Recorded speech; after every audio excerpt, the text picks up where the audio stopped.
Welcome to another edition of We Need to Talk About Movies, brought to you by Banterflix.com. And now, here's your host, Jim McLean.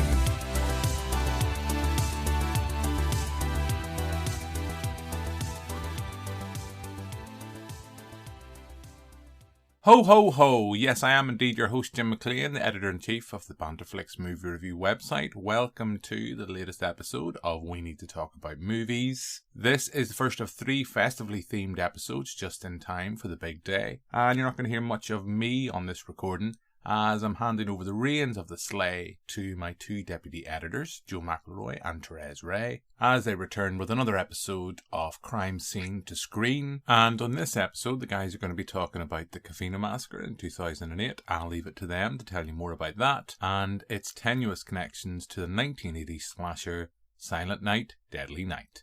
Enjoy the podcast.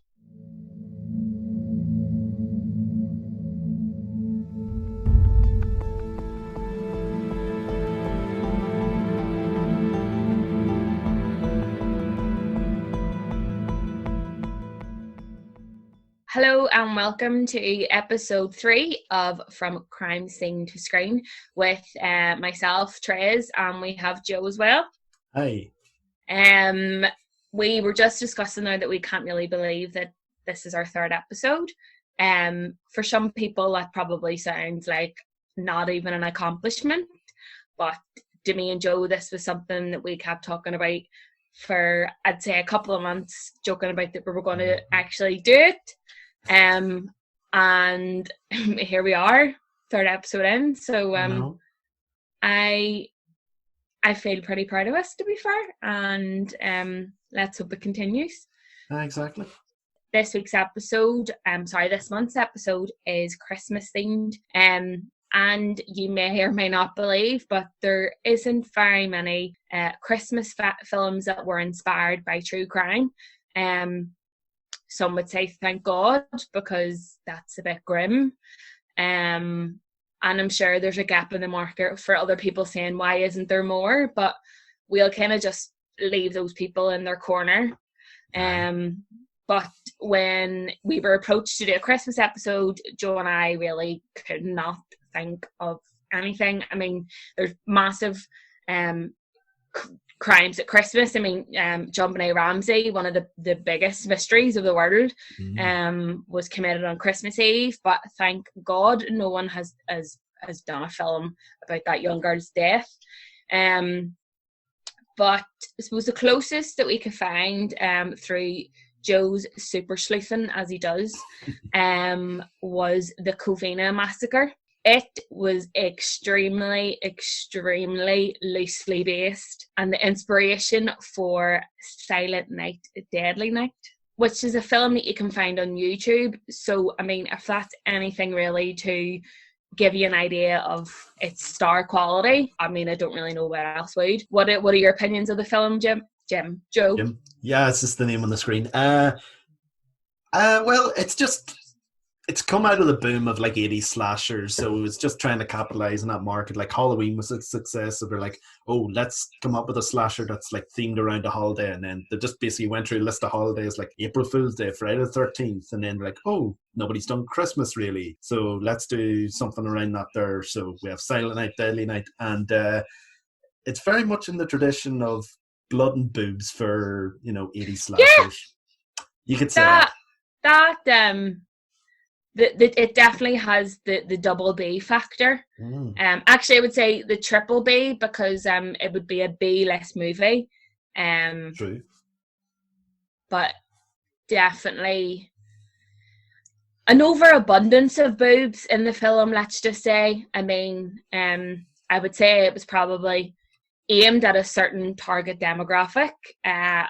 Probably wouldn't have been for the likes of myself back in that time, but yeah, and it's really quite comical, and it shouldn't be, because the story itself, and we will talk about this later, but the story itself is so far-fetched and just daft, but the things that kind of happen in it are also gruesome too, like, and to a point where I think they try to really push the boundaries from some stuff to kind of make it like. They don't really keep the same tone, try put it that way. No, they definitely, like, it's almost as if they don't really quite know what type of film they are. Are they a comedy? Is it a horror? But yes, as we said, coming back to the crime, this apparently inspired a remake of the film. The original was released in 70s. Am I correct, Joe? Yeah. Sorry, 1984. 84. I was on my notes. Yeah. But the unfortunate true crime we will be discussing, it then kind of spurred a remake of the original. Again, don't ask me why, but apparently there must be a target or something out there for it. It's just a way of like getting a cheap way of marketing into the film. New way, like you'd always see on even like something like The Conjuring, something that's so far fetched and out of this world, is like based on true story. And then you look up the true stories, like it's nothing like that. I think even the Paranormal Activity films are the same, and you're like, but it's not really anything close to that. So Silent Night, Deadly Night, the sequel, or it's not sequel, the remake, same thing. There's very, very tenuous links to the actual crime. And thank God. They take they literally take one element of the crime itself and turn it into a film. Yeah. And we're going to first discuss the background of the killer in this instance, Bruce Jeffrey Pardo. So I'm going to cover Bruce's background, where he grew up, his different relationships, and then Joe is going to discuss the days leading up to the actual crime and the horrific crime itself. And then at the end, we're just going to kind of go back and forth and give our opinion on something that I wouldn't call it Oscar worthy or even award worthy. Even if there was an award for the shittest films out there, I don't think that. Yeah, it wouldn't even get up for a Razzie. That's what they are, the Razzies. No, the Razzies. It's that bad. So yeah, it's a pretty hard one tonight. So we're both having a beer. Oh yes. Cheers. So without further ado, I feel really fancy saying that. As if I'm going to like come in like a real heartfelt story. But you just start throwing in words like furthermore, nevertheless. However, but there's definitely nothing nice about Bruce. So here we go. Right. We have, so Bruce Jeffrey Pardo was born in 1963 and he was the son of an engineer. Now there's not a whole load about his mother or her job, and very little is known about his childhood actually, but it appears, to me, because we couldn't really find much about his childhood, I would assume that he had it pretty normal. I mean, you only have to look at the likes of Jeffrey Dahmer and, find out that young man did not have a great childhood. So, yeah, everything seemed fairly normal. When he grew up, he pursued his love for maths and graduated from John H. Francis Polytechnic High School in Sun Valley, California. So he was pretty smart. And he then went on to Cal State Northridge, where he had got a degree in computer science. So as I said, he was pretty smart, knew his way around maths, engineering, computers. And, at this point, there's no really red flags screaming out that there was anything wrong with Bruce. His childhood seemed fine. His life was more or less on track, and he was pursuing a job and career that he loved. So, it kind of, up to this point, you're kind of wondering, how does someone who seems normal, and I'm putting normal in quotes, ends up doing what he did? But we all know that deep down, there is some psychopaths out there who are quite good at hiding things and hiding how they feel. He loved being the centre of attention, and he was considered a frat guy, or one of the lads if you're from Northern Ireland around here. But people genuinely really seemed to like him. And there was no really, he was able to make friends, he had plenty of girlfriends, and kind of just seemed to have a normal college upbringing and life, really. So after he graduated college, he got a job as a software engineer at Jet Propulsion Laboratory, which is a mouthful. Like, it's not even in another language, and I can barely say it. I was going to say, how many times did you practice that? You know, imagine like, where have you got a job? Jet Propulsion Laboratory. Like, would you not just call it the JP Lab or something like that? But I don't know. I did Jet Place. Yeah, the lab. Just call it the lab. Right. This was in Flintridge. But apparently he wasn't the best employee, and this is where cracks started to show. He was caught at one point hacking into his colleagues' databases so he could find out the salary information about different people. I mean, really, who does that? As you do, like, you know. Yeah. And apparently he was just all around lazy sod, to be honest. But while he was there, he met a woman called Delilah in 1988.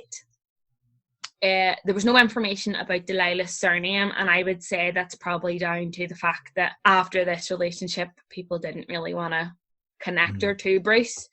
But they got engaged, and everything seemed grand. But Bruce forced Delilah to use all of his savings to pay for their wedding, and Bruce didn't put up a penny.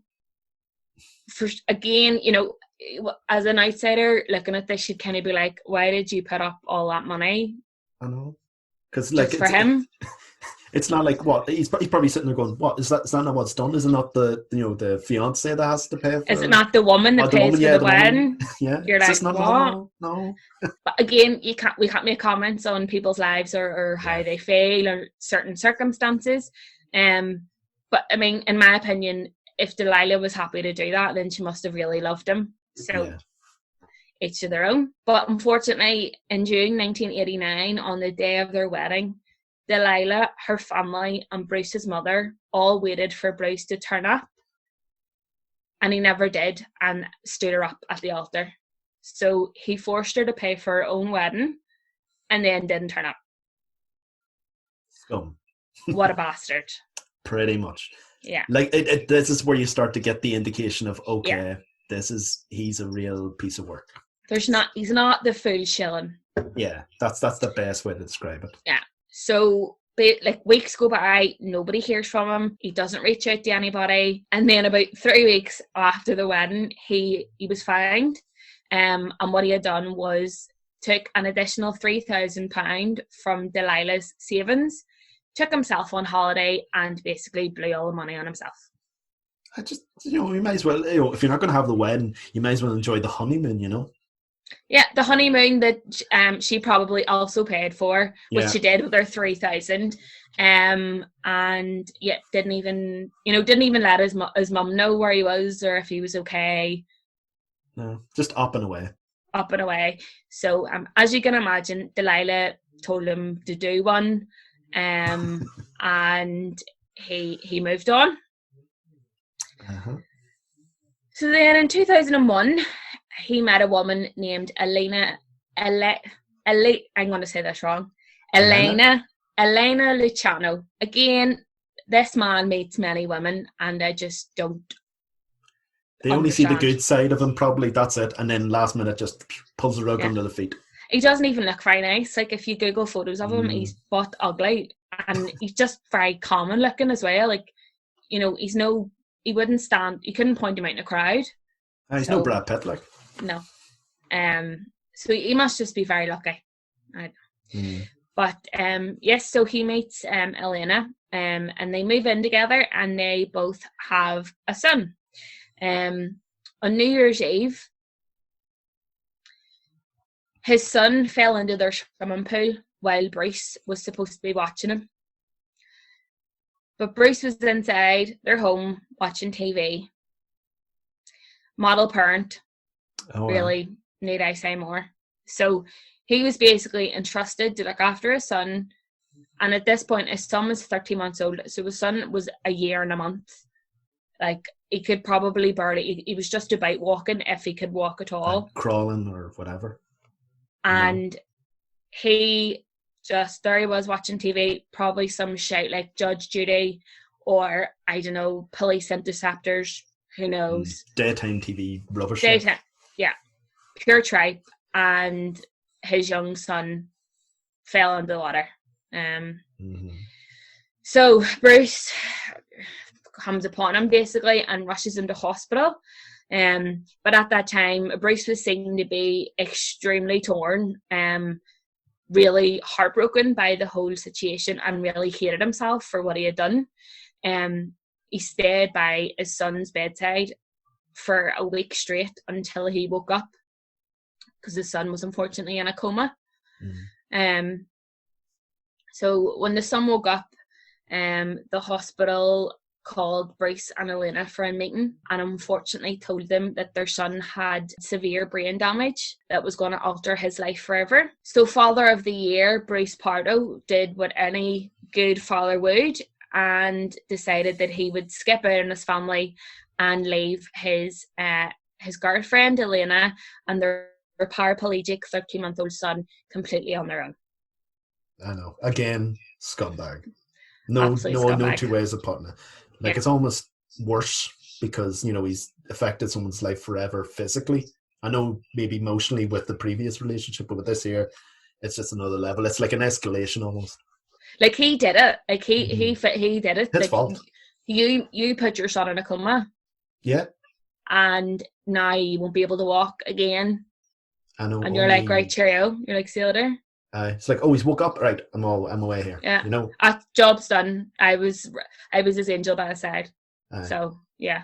Basically, pisses off, leaves the two of them. But after reading this, I had to just see if there was any update on the son, because, like, I just thought that was just really shitty. So, thankfully, the son is apparently thriving at the minute. Elena has brought him up, and it's great to see that he was able to sort of make a life based off the accident. Yeah. That could have easily been prevented by his father. But there's another example of why Bruce is a really great guy.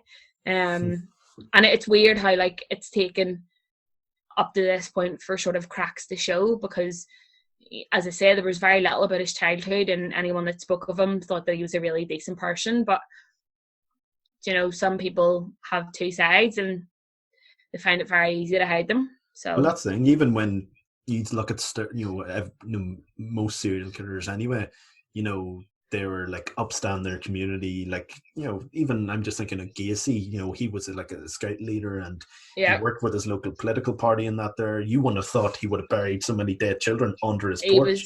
You know? He was part of the church, him and his family and his sons went to church, and all the trademarks of someone normal and an upstanding member of the community, and then all of a sudden, bang, that happens. So it's sort of similar in that way. You know, you think, you know, from the outset, oh, Bruce, he's an alright fella, you know, he's got this good job and all this, that and the other, and then all of these little well, I say little, but I'm only saying little in comparison of what the actual crime was. You know, they all start leading up to that and sort of give you an idea of the escalation towards it. But then you wonder as well, you know, like, well, it's very clear that for the majority of his life, he was put on a facade, and it's these incidents that happen, and there is a few more incidents that sort of build up.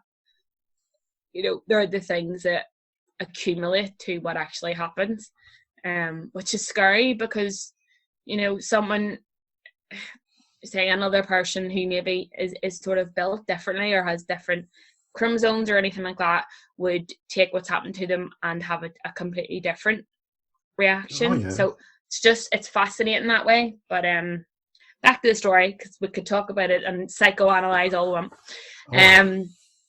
So we're now in 2004, and this is where Bruce meets another lovely young woman named Sylvia Orza, an administrative assistant from Covina, Los Angeles, who came from an extremely loving son extremely loving home, and was one of 5 siblings. So the family was really close. The mummy and dad were really good, upstanding members of the community. It was a well-loved family.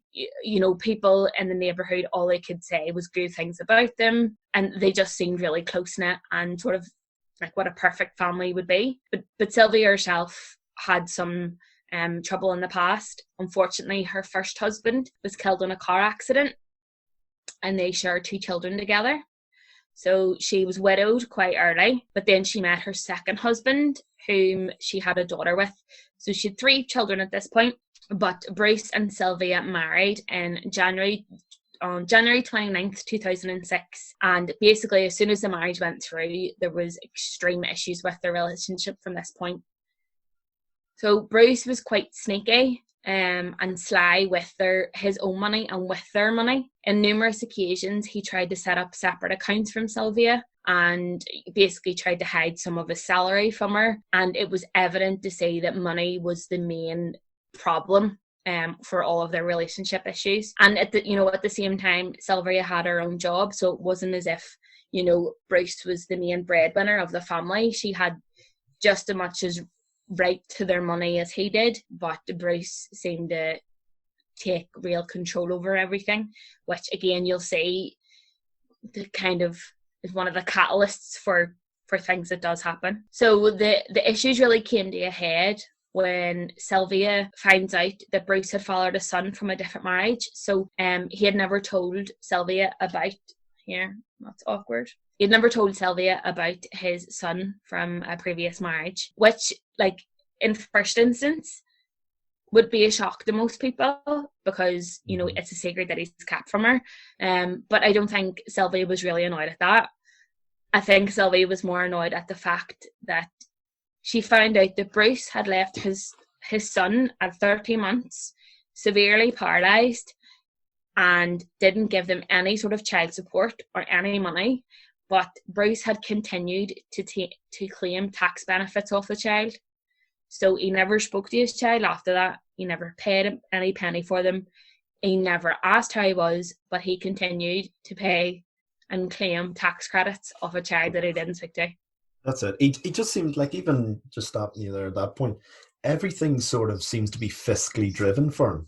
Yeah. He left his fiancée at the altar, and he went on a holiday because it financially benefited him. He didn't decide to look after his paralyzed son because he probably would have realized the medical bills and the costs that would have came with raising him. So he left, and now it seems to be happening again by hoarding his own money and hiding it from his wife by having his own sort of savings account and stuff like that. Yeah, you can definitely see that a lot of the problems is fueled by money, and you wonder, coming back to his childhood, there's really not very much about it, but is there a possibility that his family maybe struggled with money when he was a child? But then you wonder, really, could they? Because if his father was an engineer, even nowadays being an engineer is a well-paid job. It's something that's really highly respected as well. So,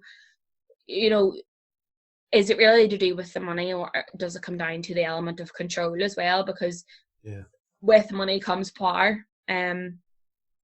As we all know, like, whenever you get paid, you feel like you're absolutely on top of the world and that you could buy whatever you want, and then the day after you soon realize that you do not have any power or control over yourself. But regardless, the things that he done, even if it was for the benefit of money, never justifiable at all. Especially to find out that he was still claiming benefits off his son is just disgusting. Big time. So, as it said, Bruce had never paid any child support, but continued to claim money off him. And it's apparent that Sylvia finds this out from Bruce's mother, who, throughout all of this as well, normally, depending on the relationship of the killer and their parents, it either can go one of 2 ways. The parent is either extremely abusive, negligent, and is part or one of the reasons why somebody behaves as they do. For reading things about his mother was really supportive up to this point, and she kind of had her head screwed on that she knew her son wasn't the nicest fella. So she was very on Sylvia's side at this point, and I would say from when he left Elena at the altar as well, I would say she had a very big issue with that. So she had always from then kind of looked out for Bruce's other halves or whoever he was with. So Sylvia approached Bruce about this and confronted him and asked him really what he had done. Bruce had admitted to it all and just didn't have an issue. So Sylvia felt that she was like, no, I can't be with this. I can't be with this guy anymore. And they shortly separated. Now Sylvia, she had 3 kids, but Bruce and her had a daughter as well. And because the daughter was going to a kindergarten close by their house, she asked if she could stay in the house until the wee girl basically got a bit up further. So at first Bruce agreed and was like, yep, that's fine. And then one day Sylvia was out of the house, and Bruce took it upon himself to throw all of her belongings out in the front lawn, and basically just discarded everything that she owned from the house. As you would. Yeah, perfectly normal behaviour again from Bruce.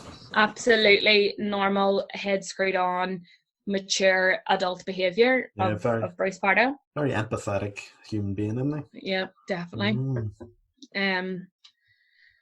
So as you can imagine, things really aren't going very well.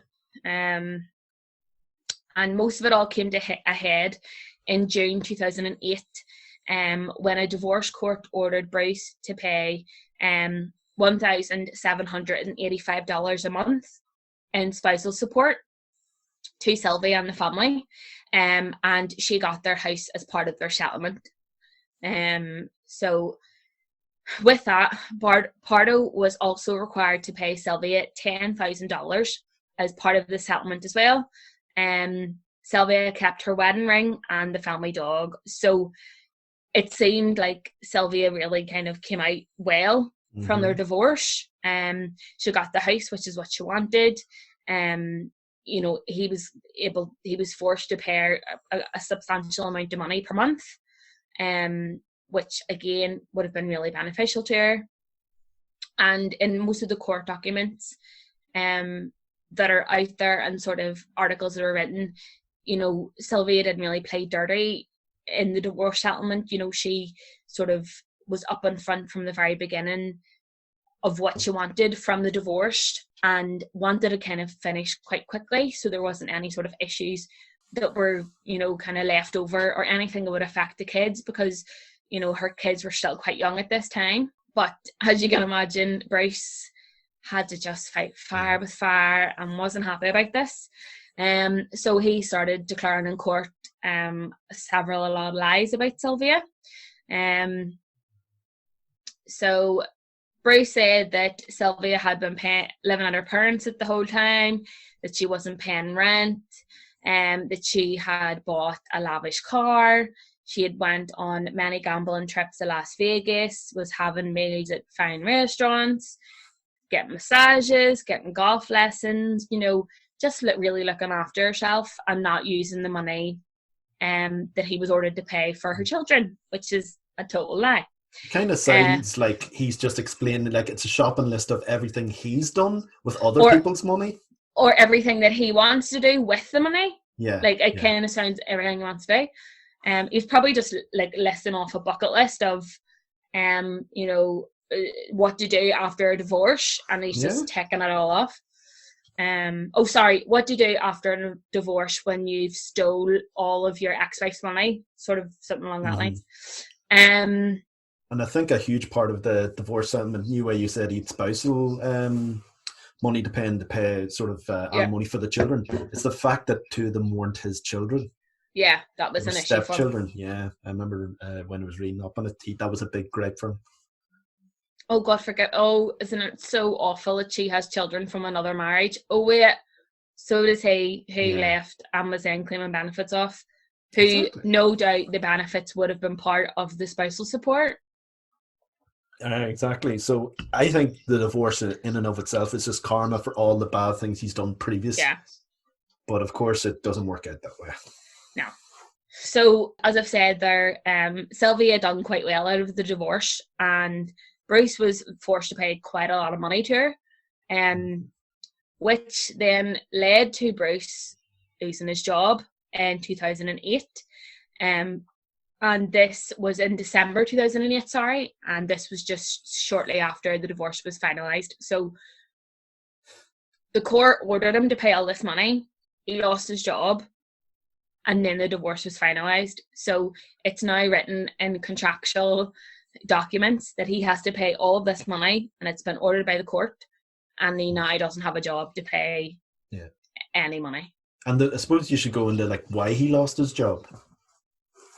Because he tried to screw with his paycheck. He tried to add figures. So basically he could sort of live comfortably as well as paying off this divorce. But it backfired him in a huge way.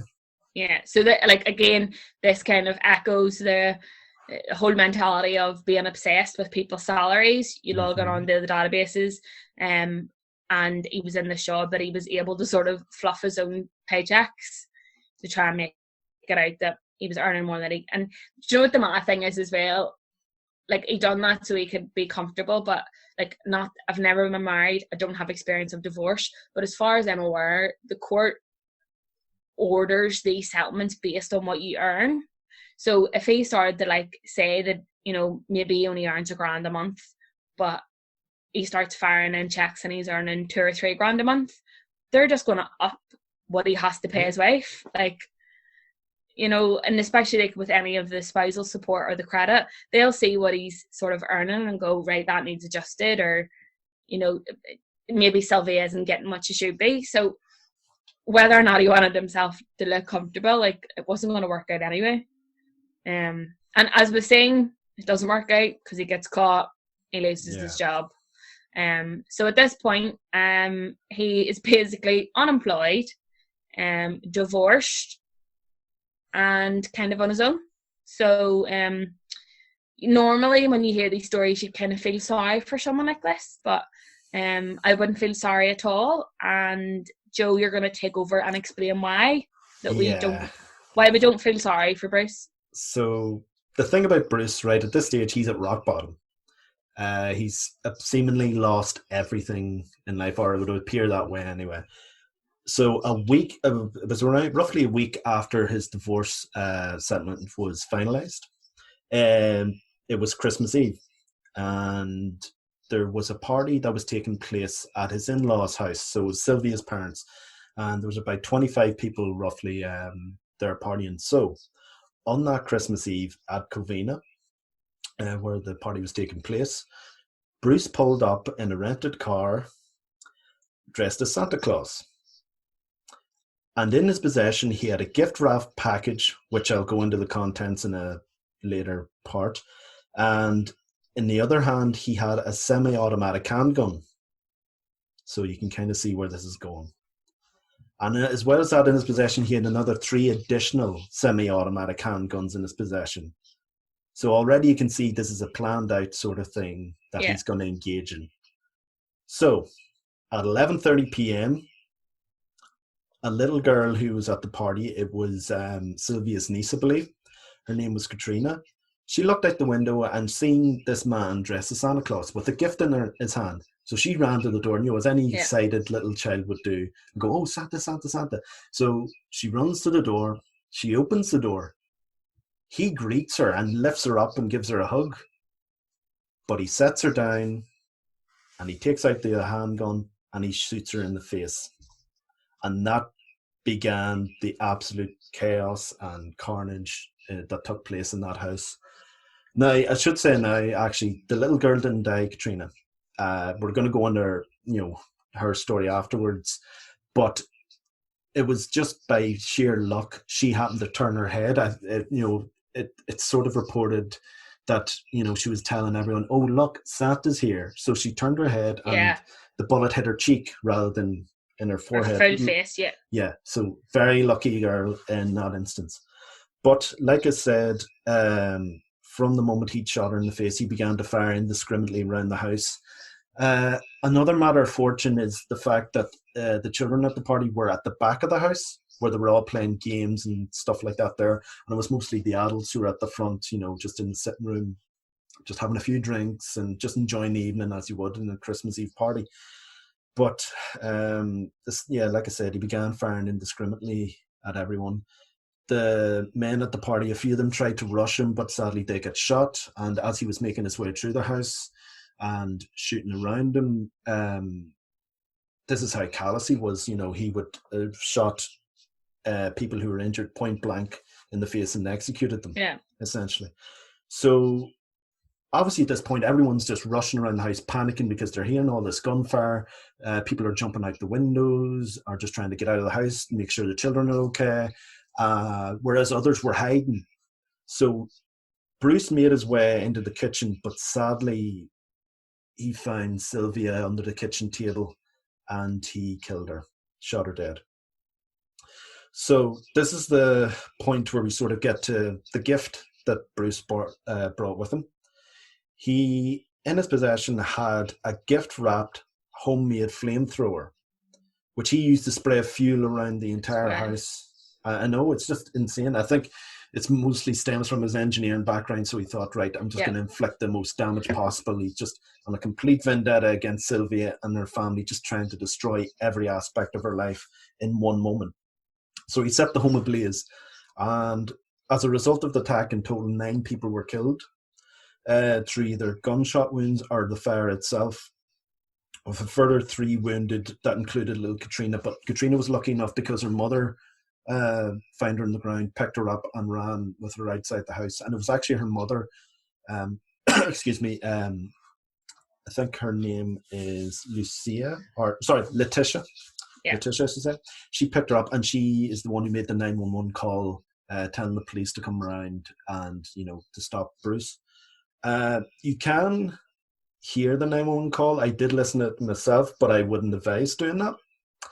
Just as you sort of mentioned in our previous podcasts, it is very rough listening, as you'd imagine. But like you said, if you do want the link to that, get in touch with me and I'll forward it to you. But I wouldn't advise it. Yeah, it's not easy to listen to, because you can hear children screaming and things in the background. You can almost hear the fire as well. It's just it's awful. It's awful.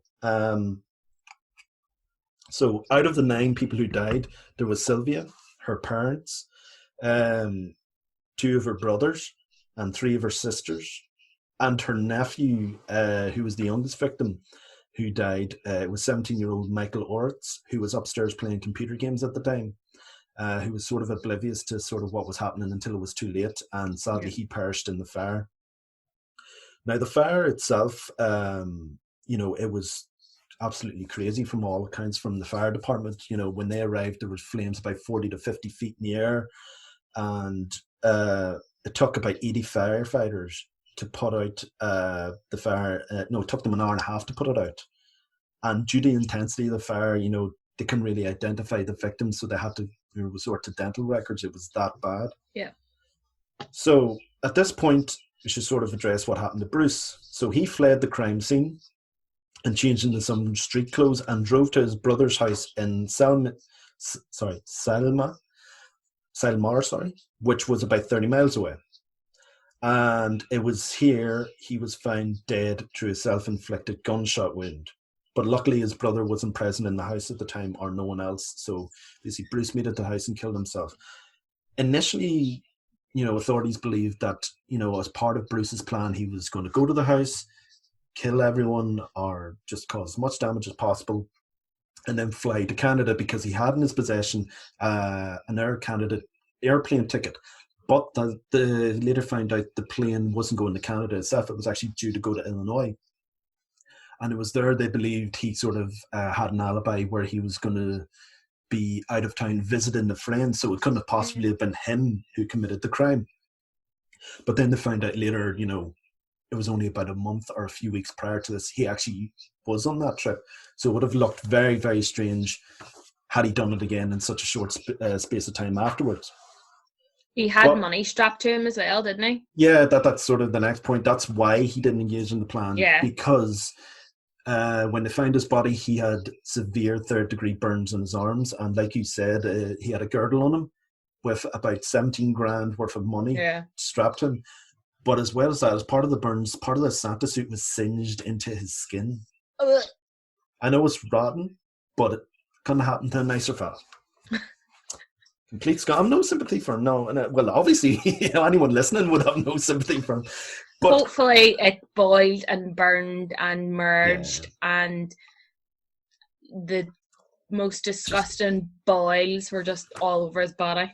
Well, I think so, because third-degree burns are pretty bad, which is why he probably resorted to just suicide in the end. Just ultimately showing, he was just an absolute coward right up to the end. Yep. So, yeah, when the police actually did investigate it further as well, they had to use an improvised explosive in the car because from a distance they noticed part of the Santa suit was there. But knowing, the amount of weapons and everything that he had on him, to do this here, and the fact that he had a homemade flamethrower, they were like, maybe we're best to destroy this car rather than try and investigate in case there was some sort of booby trap. And sure enough, there was. There was an incendiary device, and it exploded.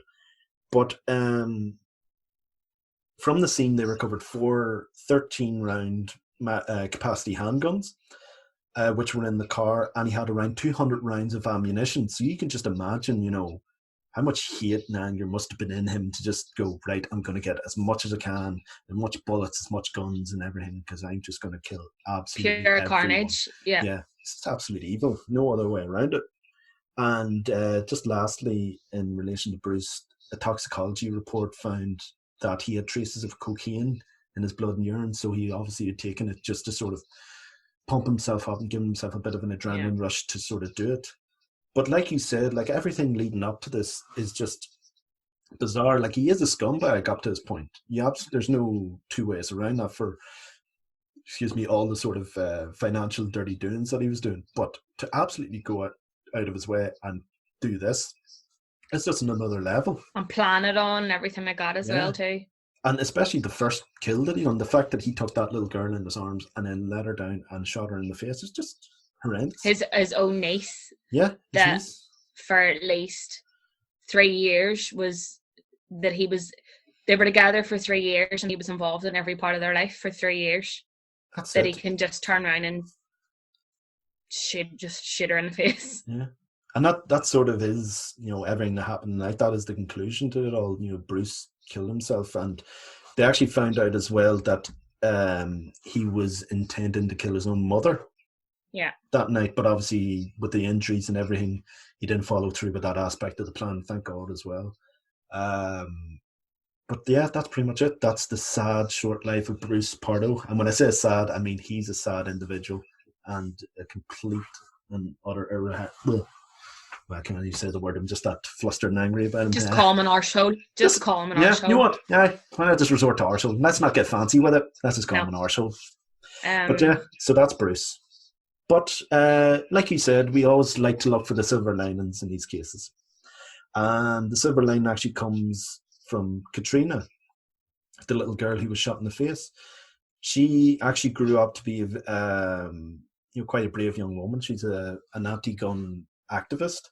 It was after the shootings at Parkland, Florida in 2018. Mm-hmm. She, along with several high school students, had a 17-minute walkout from school. And she was interviewed on the news about this, and I'll just read out what she said. I've lived through it, and I'm still living my life as best as I can. It's not stopping me. It's not instilling fear in me. I want that change. I don't want other families to go through what me and my family went through.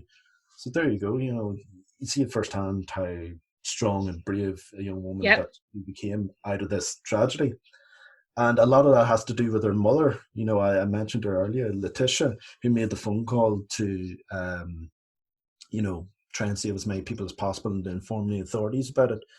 She actually tried her very best because, obviously seeing someone dressed as Santa Claus shoot you would just be crazy. Can you imagine every Christmas? But she actually taught her children Santa is a good thing and a positive thing, and that was just a crazy event that wasn't Santa, that it was her uncle. Yeah, it was her uncle, and exactly. So she instilled that to them, and raised them to sort of try and put the whole event behind them as best as she possibly could, and to sort of honour and love the ones that they'd lost by living their life with purpose. And as you can see, Katrina's doing that. Yeah, and the only and best way that you can, and if you could be the most cold-hearted person in the world, but Christmas, I would say, for anyone who for people who celebrate Christmas, or for any sort of other events that are celebrated over the world like that, it's a really big thing, and it's one of those things that always bring families together. And the fact that this happened and like ultimately completely tore their family apart is crazy, and it's so good to see that Katrina and Letitia could have turned into completely different people. They could have went down a completely different path.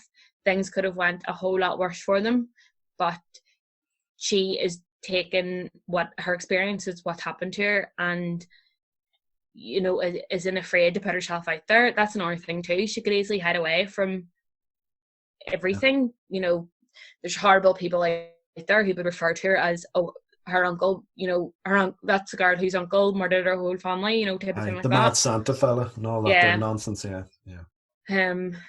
But yeah, that's the Covina massacre, basically. A very dark chapter, and LA in general around Christmas time. But now moving on to brighter things, and well, I say brighter because it's a very it's a bit of a shift. Yeah, it's a big tonal shift. It's in something much more light, as gruesome as light you can get compared to this.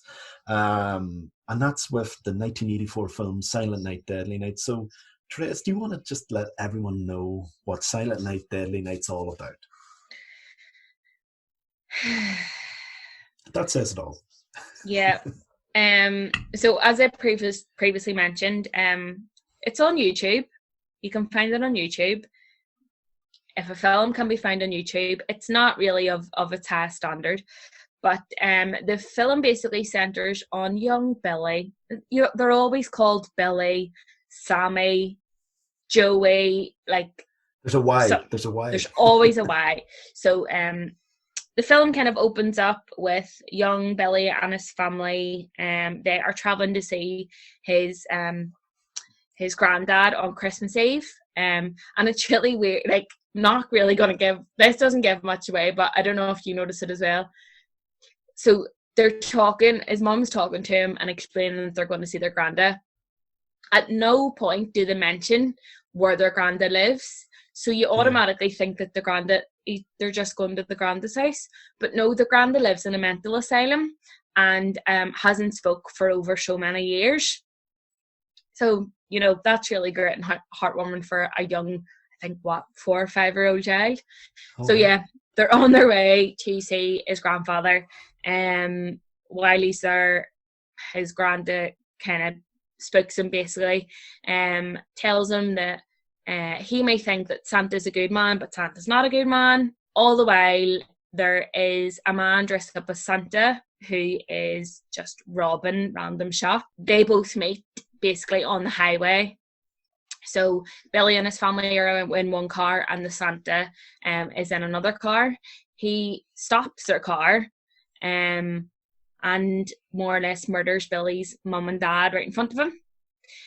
So as you can imagine, this is pretty traumatic. This is Santa, someone who a young 5-year-old believes is a good man. His mum has been telling him the whole night that he needs to go to bed early because Santa's coming. And then he sees Santa on the road and Santa puts 2 bullets in his mum and dad's head. So that's obviously going to ruin you a wee bit, which it does. Mm-hmm. So then we skip for a couple of years. Billy and his young brother was also in the car, but he was a baby at the time. They're both at an orphanage, and the film more or less focuses on Billy as he grows up from a young child and adult. And it's quite an abusive environment, put it that way. Yeah. So it kind of showcases the experience that he had as a child and its effects that it has him as a teenager and as an adult. And I suppose, as you can see, again, I don't know if this is on video, but I have a picture behind me. In the promo photo for Silent Night, Deadly Night, Santa has an axe. So you can only imagine things kind of take a turn for Billy, and he's the one who ends up being Santa. So that doesn't really give much away, but it kind of explains the absurdity of it all, and in no way has a connection to our crime, the Covina Massacre, other than a man dressed up as Santa with a gun. But how did you feel about it, Joe? I mean, you were the first one to watch it, and you really encouraged me to watch it after. I wouldn't say encourage is the word. I just said, you know, if we're doing this episode and we're doing the Covina Massacre, we're going to have to find a film with a Santa killer, and this is the most obvious one. I know there's been other ones like Christmas Evil, and then I think there's one called Santa's Sleigh, and there's a load of other ones, but they're, you know, if you think this is stupid, they're in another level. Yeah. So I was like, all right, this one seems fairly all right, because I haven't seen it in a long time, and I've only seen clips of it in recent memory. So I was thinking, okay, it's an 80s slasher. It's early 80s slasher, so maybe it's not as quite as silly as it, you know, some of the other ones like the Friday the 13th sequels were in their later days. But I was wrong, very, very wrong. Oh, you were. Yes, but put it this way: were you not entertained by it? Even in a so bad it's good way. So do you know what? I was entertained for parts of it, but there was other parts where I just couldn't watch. Like, so, you know, as you noted about the abuse, so after Billy's mum and dad are murdered, punishment. So he's sent to an orphanage that's run by a convent. Yeah. And there's this stereotypical harsh bitch of a nun who just wants to torture him at any chance he gets and has no sympathy for him whatsoever. You know, like, he's a young child that experienced something pretty traumatic. And to be honest, I would say if the stuff didn't happen to him that it did in the orphanage, he wouldn't have went on to do what he did. No, so, it escalated it. She is definitely the instigator. Yeah. She So, lit like, the match to the fuse. 100%. She held a candle right underneath him and set the fireworks off. Like, so there's this thing throughout that Billy is an upstanding boy through, 365 days of the year, but for some reason at Christmas he's just so bad, he's so nervous, and you're kind of like, I wonder why. Oh, here, Billy, I know you experienced trauma from a man dressed as Santa who killed your parents, but I'm going to force you to sit in this Santa Claus's knee. As punishment, I'm going to force you to sit in Santa's knee, who he then punches square in the face. And then she then continues to punish him for it as well. And as you said, there's these real weird bits of like, Santa doesn't come for naughty boys, and it's a whole lot of naughty this and naughty that. And you're like, this is a bit unnecessary. Constantly lays on the naughty and punishment. Yeah. So then that's sort of, whenever he does eventually crack, he just says it a lot because he tries to use it as justification to kill. You know, when somebody does something wrong or something perceived to be wrong, he's like, I'm going to kill you straight away. Like, the most famous kill comes from the young woman he plants in a pair of antlers. You know, she's just, it's following, we did Scream last time, so it follows the rule, you can't have sex. And what happens? She's just had sex when she's supposed to be babysitting. Billy shows up, kills the boyfriend, and then finds her. She's topless, of course, because it's the 80s and it's a slasher. And he lays her firmly onto a pair of deer antlers, impaling her. So, yeah, that's the kind of film we're talking about here. And then some of the other kills are like, there's two boys sledding, and one's going downhill. Billy comes out from behind a tree, lops his head off, and the body keeps slaying down the hill. Yeah. It's that kind of film. There's another great one, and I'm using great in a loose term here, where I suppose, the thing we kind of need to touch on, which was probably the only bit that I enjoyed, was, so we've discussed Billy goes to the orphanage and he's basically abused. Like, he is not showing any sort of love or caring or anything. Like, he's basically abused. So you can only wonder, he's either going to go one or two ways. He's going to turn into be a complete scumbag, go to jail, behave badly, or he's going to come out better for the other side. So Billy, as an adult, he appears that he has came out better on the other side.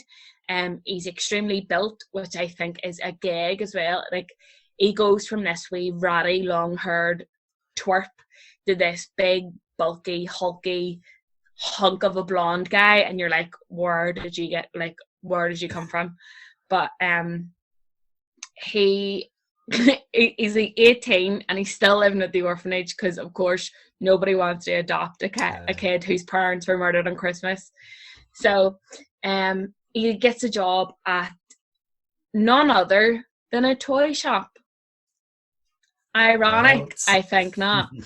So much like the orphanage, every other day of the year, apart from Christmas, he is an upstand. He is such a hard worker. Everybody gets on with him.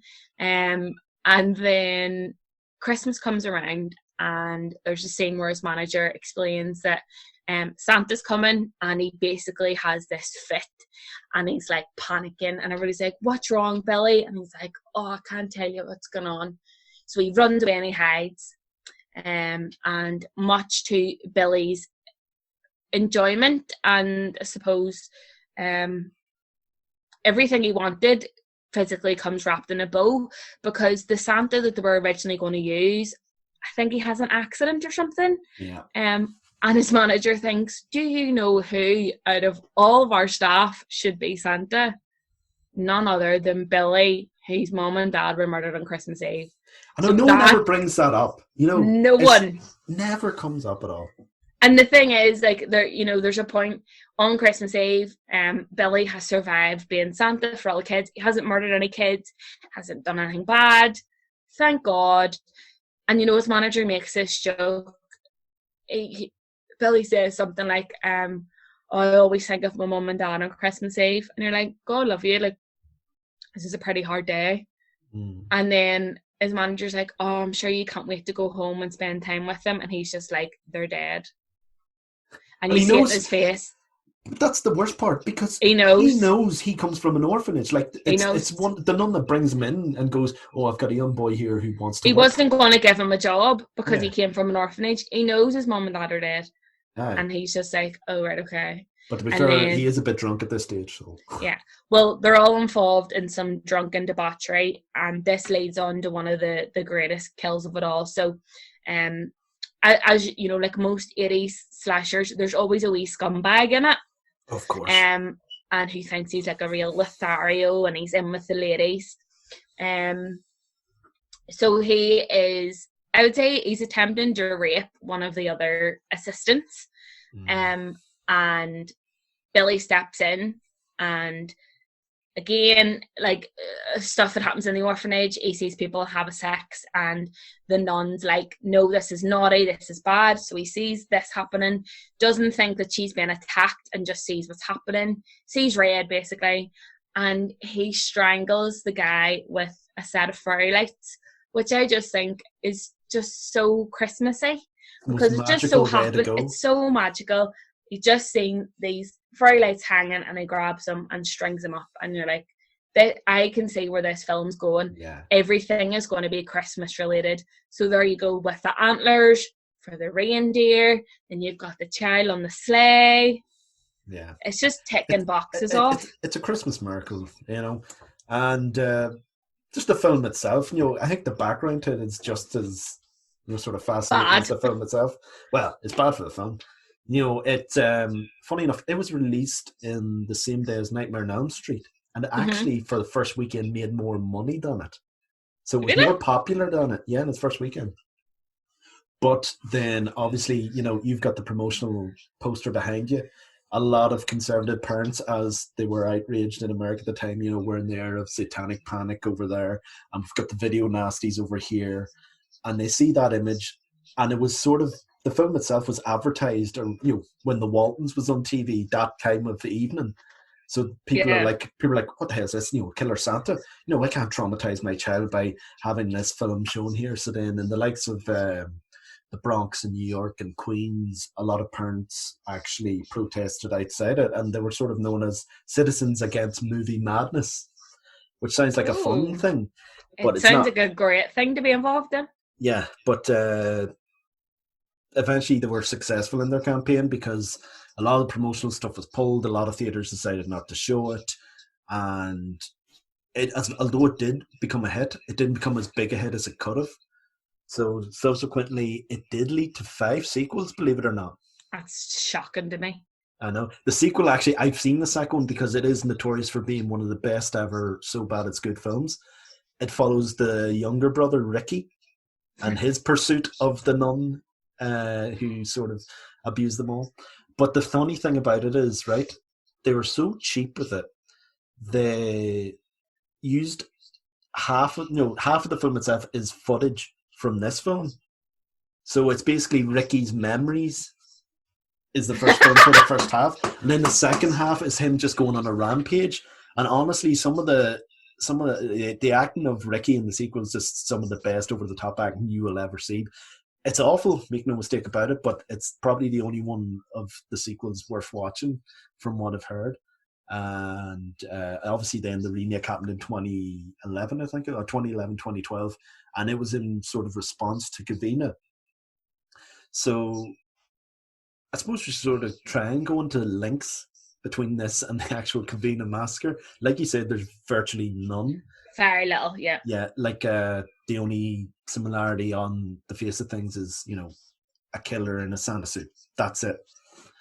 But I find there being parallels between, what happened to Katrina after the incident and what happened to Billy after his encounter with the killer Santa. Yeah. And that Katrina, like I'd mentioned previously, through her mother raising her extremely well and trying to shelter her from the sort of trauma that would have came from the incident. She grew up to be, like we described, a sort of an upstanding young woman and an anti-gun activist. Whereas poor Billy, he got the short end of the stick by going to an orphanage run by abusive nuns, and then obviously it led him down the road of murder. But it was always sort of so it sort of always sort of began, I found, with that talk from his grandfather, about Santa Claus punishing naughty people. Yeah. And saying Christmas is the scariest time of the year because you better not be around if you've been naughty and Santa's coming. And that's I actually quite like that part of the film.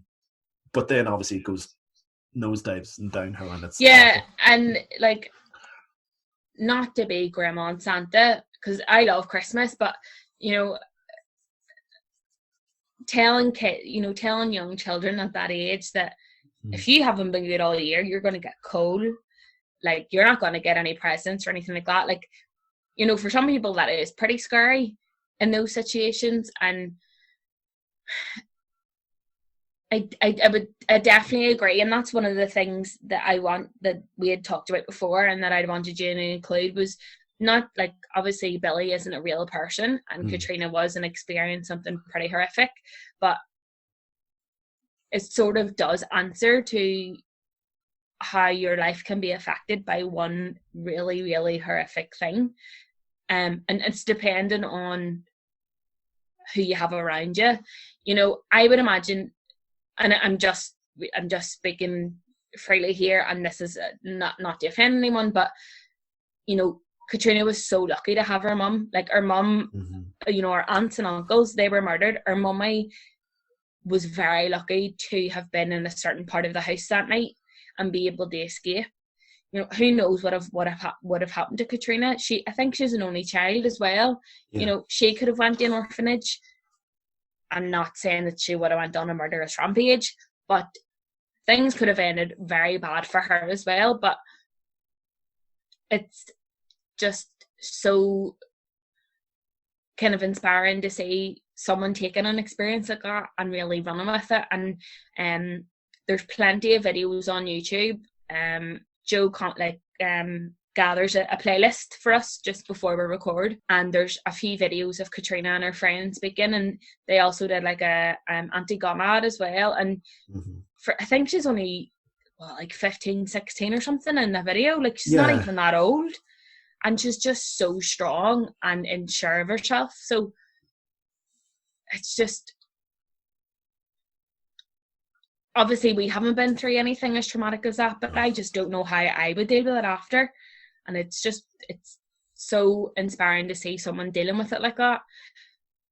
And I hate to sort of tie that horrific crime with this film, because there's literally like there's very, very little connecting it.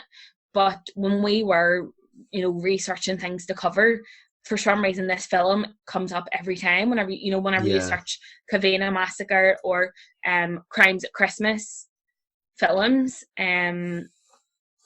There is other sort of Christmas horror films, but a lot of it is legendary urban legend. I mean, Krampus, that is like it's more supernatural. It's supernatural. Like even Gremlins, you could argue, is a horror as well. But rare exports about the evil Santa. Yeah, stuff like that. Black Christmas. There's so many that are inspired by the babysitter urban myth that, one guard's babysitting one night, she has a phone call and the person says he's up the stairs, that sort of idea. Well, the problem with Black Christmas as well is if you try to do one crime, it's only a small section of that film. Yeah. You'd have to go into like 4 or 5 different crimes. But like going into an anthology series or something like that. Yeah, exactly, just for Black Christmas, it would be difficult to do, whereas we thought maybe, right, this is a killer in a Santa suit. Covina was a killer in a Santa suit. Let's see through our research what we come up with, and that's as close to any sort of link or parallel to it. And then I think in the remake, the killer in it opens with him killing a group of people with a flamethrower, but obviously I've seen the clip to it, and it's just so over the top and overblown, and after researching this case, it's completely disrespectful, especially since they said, "Oh, it's based on this year," because they're using that as a marketing ploy, but they really shouldn't, because it's cheap marketing, and it's kind of disgusting, I think more than anything else, we wanted to cover, this case because it is so horrific, and at the same time it's really not it's not very well known. We heard it, we both heard it on the Morbid podcast. They covered it, and I also heard of it based on a true crime, their podcast as well. But I don't think the big hitters like My Favorite Murder or anything like that have covered it, so it isn't as big. And not that I'm saying it should be a big thing, but it should be a big thing in the sense that those people should be remembered. And thankfully, from the work that Katrina's doing with her family and her friends, those people are being remembered. So, I mean, I don't think there's really much else we can say on that. No. If you want to watch Silent Night, Deadly Night, as we've said, it's on YouTube. I probably wouldn't really it's not a film that you sit down and watch. If you've ironing to do, or don't know, you need to wash your dog or something like that, just stick it on the background. It's not a complex film, put it that way. No, you could probably put it on and fall asleep and still know what's going on. That's how shade it is, really. And then, as I said, if you want to know more about the horrific Covina Massacre, we've mentioned the podcasts. Joe has a playlist on YouTube, which if anyone wants it, reach out to us and we can send you the link. Mm-hmm. But other than that, I think this will probably be the last episode before Christmas. So anyone who's listening, wish you all a very Merry Christmas. Yes, Merry Christmas, everyone.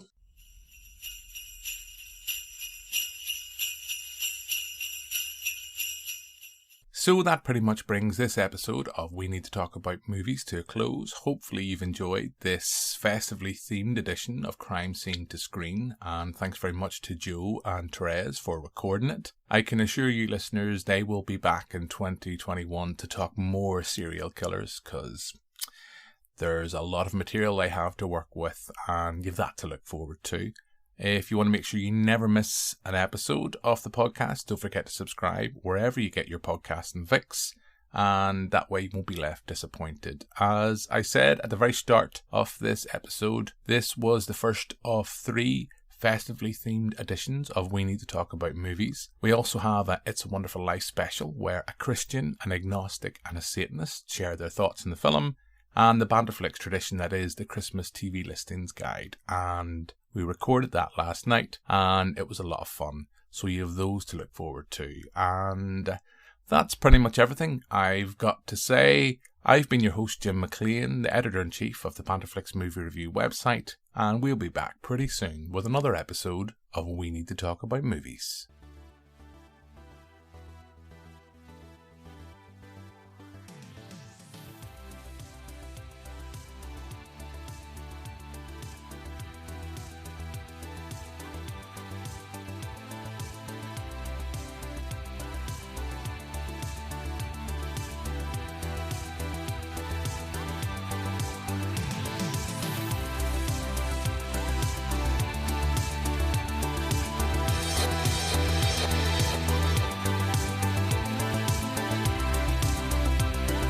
This has been We Need to Talk About Movies. Thanks for listening. For more information, visit banterflix.com. See you next time.